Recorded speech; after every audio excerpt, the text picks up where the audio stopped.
Bindspot, episode 16, Any Wounded Thief. I think this was an interesting episode based on what they did for the characters as far as certain relationship stuff. We got some pretty cool flashbacks. We actually got to see Jane when she went to her own funeral, or sort of, not a funeral, but kind of just a ceremony in her memory during her birthday and stuff. And I thought that was actually really cool. You know, we got to see her during that moment. Oscar was also in that flashback as well. And we got to see sort of the old relationship, what kind of the foundation of Weller's relationship with his dad, which was kind of a big deal for the series. And so they kind of took us back to that, which I knew they would, because there was a lot of stuff in this recap. I was like, there's going to be a lot. They brought up a lot of things in this episode. And I like those flashbacks. They were pretty simple. They didn't show as much as I would have liked to have seen, because I was curious to see how hurt Taylor really was when she went back to the ceremony, because she knew who she was at that point, and this is clearly after she's all grown up and everything. And she sees her mother, she sees Weller, and she sees his dad and stuff like that, and it's her doing this mission. But now it's this weird, there's still this giant gap in between, like her as a child and her now deciding to stay on this path, which I'm assuming is clearly meant to help do good with all the tattoos. But I like that. I was like, this is actually cool. I would have liked to have seen if she was more affected by it or not, because it seemed like she was just there, and ultimately she seemed fairly indifferent. It didn't seem like she was too affected or even emotional, honestly. Like, seeing her mom or anything like that. They had like little glances at her where she's obviously looking at them, but she didn't seem like as emotional as I would have thought during that sort of moment, because I mean, this is the first time we're seeing it, but who knows if she did it multiple times.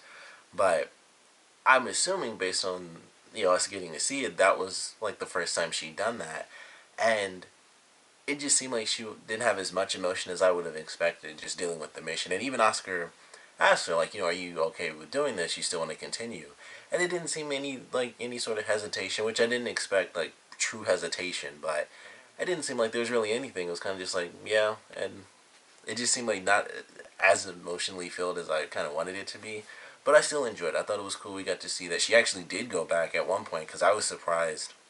Even when they first showed that, I just assumed she never did. Like, I just assumed she grew up and knew who she was. At least at some point, she knew who she was. But I never really even considered the fact that she might have gone back, because I would have thought, like most people, it's like, yeah, I'm going to go back to my family. I was randomly kidnapped by someone, and heck yeah, I want to go back to my family. Why wouldn't I?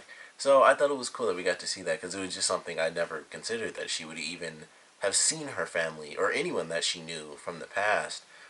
Like, yeah, I figured, because Weller was in the FBI, they could easily just put a tattoo on him. Like, yeah, he knew who she was when they grew up together, and he ended up being an FBI agent, and they knew each other as young kids, so he was closely involved in that, so it would still at least be in his mind. Of course, it's a huge thing, but I didn't think it was going to kind of be in this way where, he's at the ceremony and she sees him there, and they even talk about how he hasn't gotten past certain things or gotten past, her disappearance. So I actually enjoyed that. It was a cool little bit of the past that I never really would have expected. I just always assumed she was taken, and then eventually, after growing up in that life, that's just what she chose to do, even after she found out who she was. So it was cool to see her go back. We kind of get a little bit of stuff between Weller and Reed, of course, in this episode.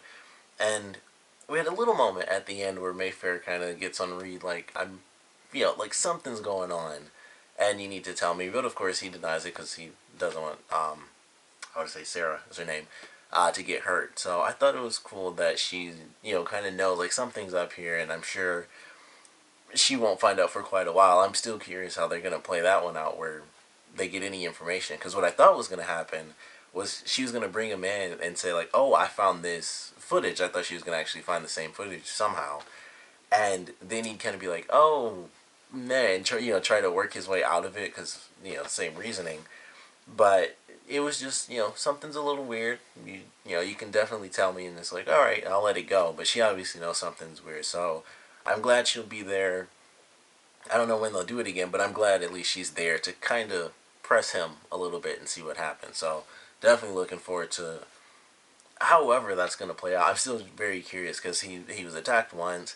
It's kind of the secret now. I'm assuming that footage was destroyed at this point, to be totally honest. Like, they know that he was getting really close. They probably just deleted the footage at this point. So, curious where they're going to take it, if, how they're going to still do the reveal, and how it's all going to be, just let out into the open and things like that. And whether or not Jane will ultimately be involved in that is an accomplice, really. So, looking forward to how that's going to play out, of course.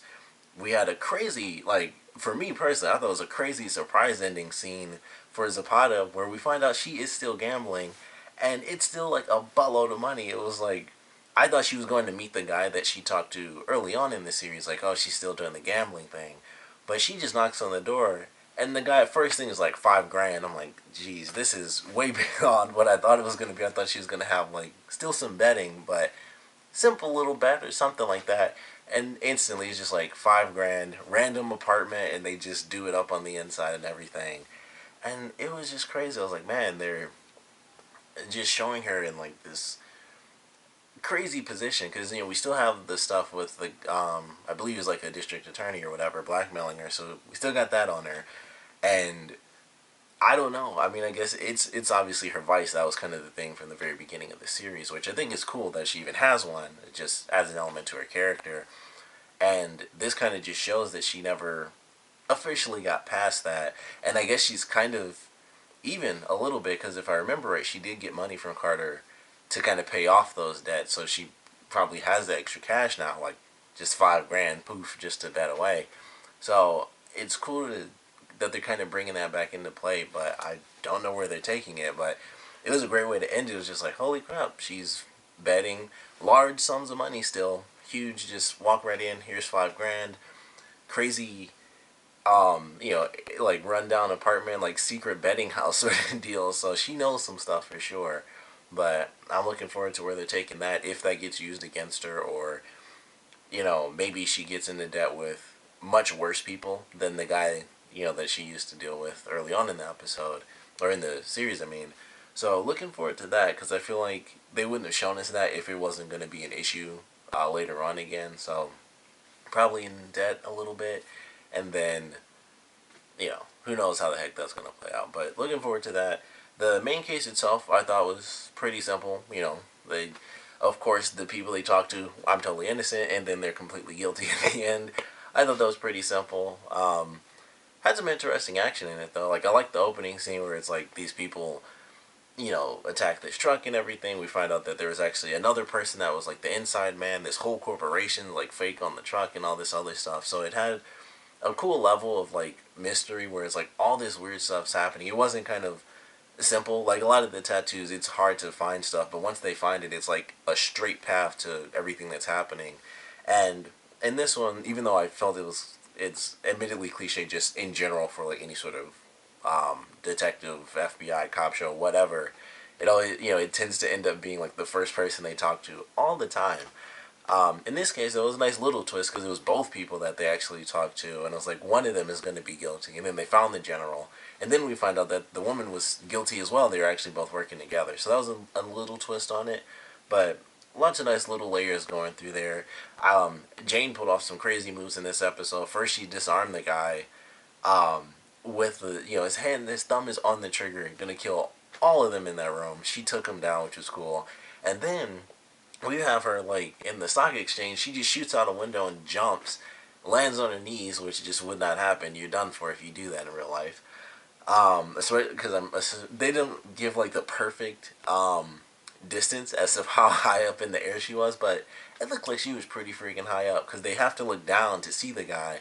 So that's at least like 2.5 Janes or something like that, and she jumped out the window. But it looked cool. It was a pretty cool shot. I was like, that's freaking nuts. This is super nerdy, but it made me think of Resident Evil Code Veronica, because there's a scene in that game where a character like jumps through a window, and he totally shouldn't have survived. It was kind of the same thing. His was even crazier, because he jumped sideways out the window and like did like a roll on the ground. I was like, that's just not gonna happen. But both scenes pretty cool. So that was pretty nice. And of course, we still have this stuff with Reed looking into her, and especially after the whole threat thing, he knows something weird's going on there. And Weller's kind of dealing with the breakup between Reed and his sister, and he has to deal with They don't really say anything because they never have her in the episode, but I'm assuming she left because she thought he was the one that convinced Reed to say that, but they don't have that in this episode, so I don't know if they'll give us that answer in the next one or if she just really left because it's like, well, and now it's just kind of weird because I don't want to deal with talking to my brother about how I broke up with, um, like one of his partners on this team, so I don't know exactly the reasoning she left, but I assumed that it was because she thought Weller kind of put Reed up to it. Although that wouldn't make much sense because it would be like, of course don't say something that harsh to her. But I felt that was why she left, but we don't get that answer in this episode, so it's still kind of just up in the air. But I did enjoy this one. Like I said, the action was pretty good. I had a nice little moment at the end when they actually got infected with this Aaron, because after a while I was like, oh, they aren't even, it's just not going to come up again. But it does end up happening. I don't know what the woman was thinking shooting the thing. I guess that was her plan, was to kill them, but considering the transportation and how they've been doing that for so long, you think she knows she has to be much further away to not get infected by it. It was like, obviously her plan was to kill Weller and Jane, but it's like she should know how far away she needs to be, and she's pulled the trigger. Instantly she started coughing. Like, she should have known that she couldn't be even that close, which I would have thought was far away enough, but I don't know, super poisonous gases or anything like that. So that was interesting. I was like, well, it just seemed a little bit too close to me, but oh well. I did enjoy it though. I thought it was pretty cool.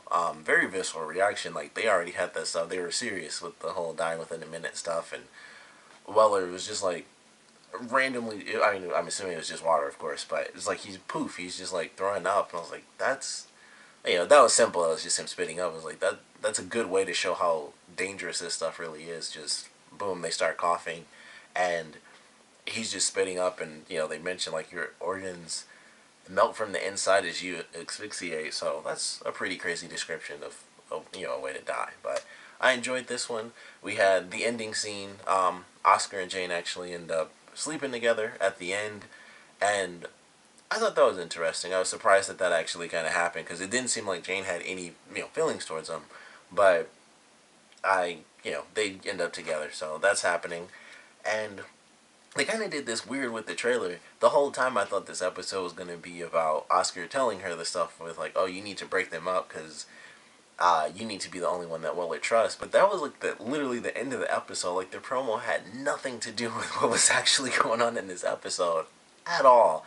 So it was weird. Like, this whole episode happened, and then that ending scene, I'm like, why'd they even show that in the trailer? Like, this episode had nothing to do with that promo that they showed. That was like the end clip, and then the other half of the promo that was for this episode was from like, I think last week's episode or 2 weeks ago or something like that. So they did a really weird promo for this one, and I felt like they could have focused on Patterson maybe, because that was the other really big thing in this episode where she gets this reservation call that David made like a month ago, and then we find out at the end that in his final crossword that he actually put a little secret in there that he found out another tattoo. So I'm really excited for this next one because I'm excited because of course she goes out on her own to do it, even though that's absolutely insane.